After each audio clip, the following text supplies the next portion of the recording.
Self-esteem really is all about faith in oneself. So let's look at how we create that faith in oneself.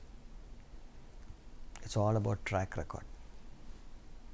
How have we lived and experienced life before this particular moment determines what faith we have in ourselves at this particular moment.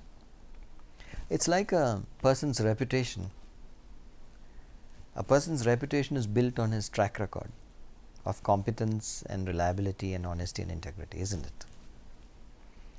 So, if 100 times a person has been honest, has been seen to be honest, and has been competent and has delivered results reliably 100 times, his reputation is built for honesty, integrity, reliability and results. Faith in oneself is like that. How many times have we faced a problem and overcome it? How many times have we been successful in delivering a result? How many times have we taken a knock and come back fighting again? What kinds of problems have we faced in life and how did we deal with them? That's what builds faith in ourselves. So, a person who has a lot of faith in himself or herself is also a person who enjoys sustainable success. So, you see, if you look at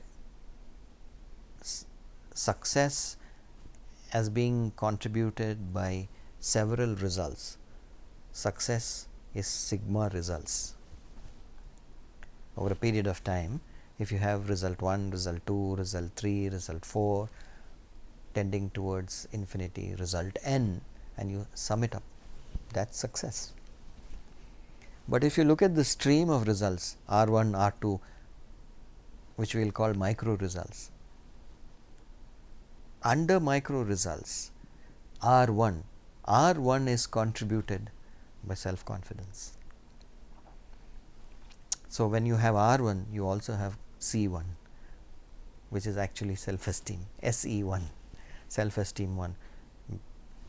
Each time you achieve a result, you create a small addition to your self-esteem. Then you have another result.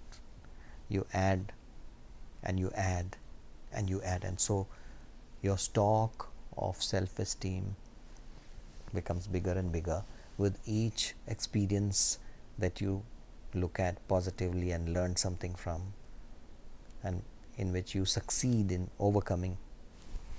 That's how you build your self-esteem. So, actually self-esteem is something that's built up over a period of time through your micro experiences. But that's where other people get into the equation and poison the whole stream by doubting you. So, when they are doubting you, they subtract from your stock of self-esteem and lessen the stock. And when they do that, the probability of you achieving that R1 or R2 decreases. And if that decreases and you don't achieve a result, then the stock of self-esteem decreases further. And this is how it's all connected, which is why I keep talking about the need to encourage people. Because when you're encouraging somebody, even if he's made a mistake, what you're actually doing is strengthening his stock of self-esteem. And without self-esteem, the human being is nothing. If you see people on the street who are suffering abject poverty, people who are starving on the street, without clothes, without food, without water, without shelter, and if you look at them, look at their eyes, you will find that all hope has died. The stock of self-esteem has dwindled to zero.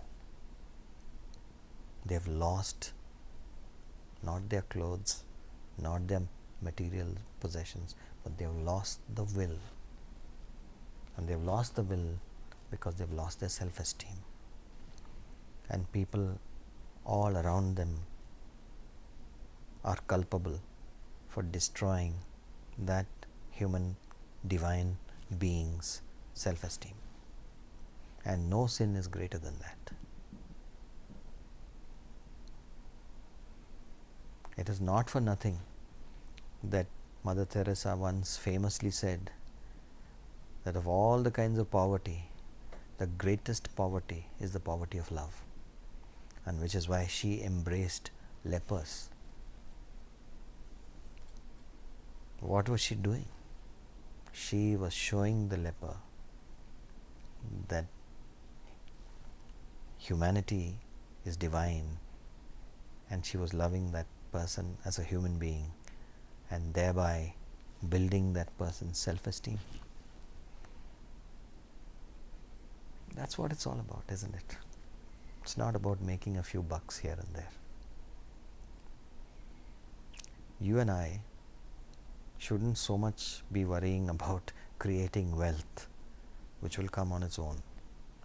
You and I should be devoting our entire life breath to building self-esteem in other people, and thereby strengthening our own self-esteem. I think that's what life is all about.